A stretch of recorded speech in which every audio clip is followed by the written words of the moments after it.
ನಾನು ಶಾಂತ ಅಂತ, ಚನ್ನಗಿರಿ ತಾಲೂಕಿನಂದು. ನಾನು ನಿನ್ನೆ ಇದ್ದೀನಿ, ಅವ್ರಿರೋ ಊರಲ್ಲೇ ಅಲ್ಲೇ ನಿಂತ್ಕೊಂಡು ನಾನು ಇಲ್ಲೇ ಕುತ್ಕೊಂಡು ನೋಡ್ತಾ ಇದ್ದೀನಿ. ಅವರು ಕರೆದ್ರು ಮೀಡಿಯಾದವ್ರನ್ನ, ಇಲ್ಲೇ ಸಲದ್ನೆಲ್ಲ ಆರೋಪ ಹಾಕಿದ್ರು.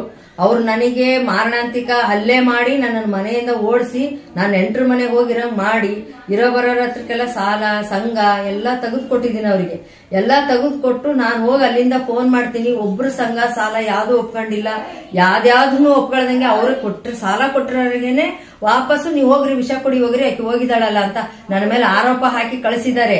ಆರೋಪ ಹಾಕಿ ಕಳಿಸಿರೋದಂದ್ರೆ ಆ ಹುಡುಗನೂ ನನಗೂ ಸಂಬಂಧನೇ ಇಲ್ಲ. ಅವನೆಲ್ಲೋಗಿನ ಅಂತ ನನಗೆ ಗೊತ್ತಿಲ್ಲ, ನಾನೆಲ್ಲೋಗಿನಿ ಅಂತ ಅವನಿಗೆ ಗೊತ್ತಿಲ್ಲ. ಈಗ ಅದನ್ನ ಅಟ್ಯಾಚ್ ಮಾಡಿ ಹೇಳ್ತಾ ಇದಾರೆ. ಆ ಹುಡುಗಿ ಮಲತಾಯಿ ಮಗಳು, ಮಲತಾಯಿ ಅಂತ ಹೇಳ್ತಾಳೆ. ಅವಳನ್ನ 8 ವರ್ಷದಿಂದ ನಾನೇ ಸಾಕಿದ್ದೆ. ಮಗಳಿಗಿಂತ ಹೆಚ್ಚಾಗಿ ಸಾಕಿ ಪ್ರತಿಯೊಂದೂ ಆಧಾರ ಇಟ್ಕೊಂಡಿವಿ. ನಾವು ಪ್ರತಿಯೊಂದು ಅಷ್ಟು ಚೆನ್ನಾಗಿ ಸಾಕಿರೋದಕ್ಕೂ ಆಧಾರ ಐತೆ ಇಟ್ಕೊಂಡಿದ್ದು. ಇವತ್ತು ಹಿರೇ ಹೆಂಡತಿ ಡೈವರ್ಸ್ ಮಾಡ್ಕೊಂಡಿದ್ರು. ನಮ್ಮನೆಯವ್ರಿಗೆ 3ನೇ ಹೆಂಡತಿ. ನಾನು ಡೈವರ್ಸ್ ಮಾಡ್ಕೊಂಡಳನ್ನ ನನ್ನನ್ನು ಹೊಡೆದು ಕಳಿಸಿ, ಇಬ್ರು ನಡರಾತ್ರಿಗೆ ಬಂದು ನನ್ನನ್ನು ಇಬ್ರು ಹೊಡೆದಾರೆ.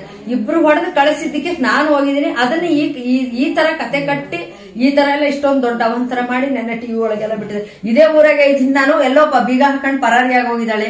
ಸಾಲಗಾರರೆಲ್ಲ ಹೊರಗೆ ಹಾಕಿದ್ದಾರೆ ಅಂದ್ರೆ ಮತ್ತೆ ಸಾಲ ಕೇಳಕ್ ಬಂದ್ರು ಜನ. ಸಾಲ ಕೇಳಕ್ ಬಂದವ್ರಿಗೂ ನ್ಯಾಯ ಮಾತಾಡಿಲ್ಲ, ನನಗೂ ನ್ಯಾಯ ಕೊಟ್ಟಿಲ್ಲ. ಹಿರೇ ಹೆಂಡತಿನ ಮಕ್ಕಳನ್ನೆಲ್ಲ ಕರ್ಕೊಂಡು ಮನೆ ಒಳಗೆ ಸೇರಿಸ್ಕೊಂಡು ಮಜಾ ಮಾಡ್ತಾ ಇದಾರೆ. ನಾನ್ ಮಜಾ ಮಾಡೋದನ್ನ ನೋಡೇ ಜನಗಳು ನನಗೆ ಹೇಳಿ, ನೀನೆಲ್ಲಾ ಸಾಲ ಮಾಡಿ ನೀನ್ ಅಲ್ಲಿ ಹಾಕಿ ಹೋಗಿದೀಯಾ.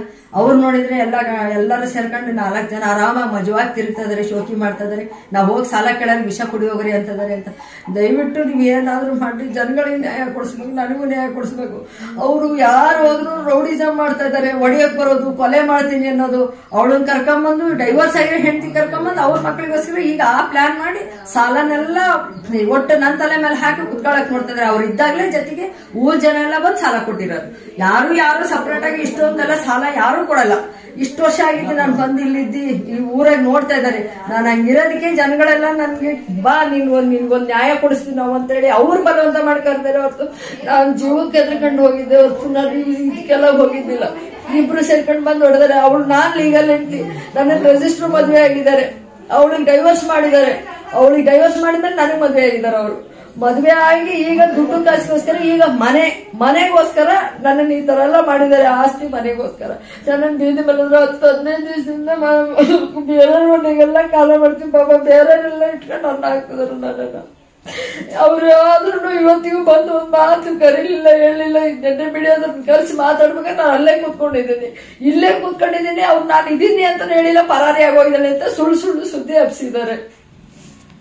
ಸಂಬಂಧ ಏನು ಇಲ್ಲ ರೀ, ಹುಡುಗನಿಗೆ ಯಾವ ಸಂಬಂಧ ಇಲ್ಲ. ಅವ್ರ ತಂಗಿ ಮಗನೇ, ಅವ್ರ ದೂರದ ಸಂಬಂಧಿ ತಂಗಿ ಮಗನೇ ಬಂದು ಮನೇಲಿ ಇದ್ದಿದ್ದು. ಆ ಹುಡುಗಿಗೂ ಅದಕ್ಕೂ ಕೊಡ್ಬೇಕು ಅಂತಿತ್ತು, ಎಲ್ಲ ನಿಶ್ಚಯ ಆಗಿತ್ತು.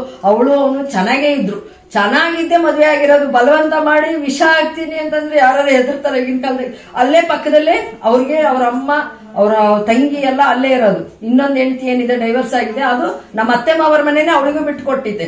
ನಿನ್ನೆ ರಾತ್ರಿ ಅಲ್ಲೆಲ್ಲೋ ಬೀದಿ ಮೇಲೆ ಮಲಗಿದ್ದಾರೆ, ಊರವ್ರು ಹೊರಗೆ ಹಾಕಿದ್ದಾರೆ ಅಂತ ಸುಳ್ಳು ಹೇಳ್ತಾರೆ. ಪಕ್ಕದಲ್ಲೇ ಮನೆ ಇದೆ, ಪಕ್ಕದ ಮನೆಗೆ ಹೋಗಿ ಎಲ್ಲರೂ ಮಲ್ಕೊಂಡಿದ್ದು. ಜನಗಳಿಗೆ ಗೊತ್ತಿಲ್ಲ, ಜನಗಳಿಗೆ ಅದನ್ನ ರೂಟ್ ತಪ್ಪಿಸಿ ಮಾತಾಡ್ತಾ ಇದಾರೆ.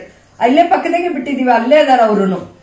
ಆಗ ಅಕಸ್ಮಾತ್ ನನಗೆ ವಿಷ ಆಗ್ತೀನಿ ಅಂದಿದ್ರೆ ಹೋಗಿ ತಾಯಿಗೆ ಹೇಳ್ತಿದ್ದಿಲ್ವಾ? ಇವತ್ತು ಕರ್ಕೊಂಡ್ ಬಂದು ಸೇರ್ಸ್ಕೊಳಕ್ ಆ ಹುಡುಗಿ ಗುರಿ ಇದ್ದಿದ್ ಒಂದೇ, ನಾನು ಇವಳನ್ನ ಏನಾದ್ರು ಮಾಡಿ ಓಡಿಸಿ ನಮ್ಮ ಅಪ್ಪ ಅಮ್ಮನ್ನ ಸೇರ್ಸ್ಬೇಕು. ಅವಳು ಎಲ್ಲಾರ ಹತ್ರಕ್ಕೂ ಹೇಳಿದಾಳೆ, ಹೇಳಿರೋ ಜನಗಳು ಇಲ್ಲೇ ಸಾಕ್ಷಿ ಅದಾರೆ.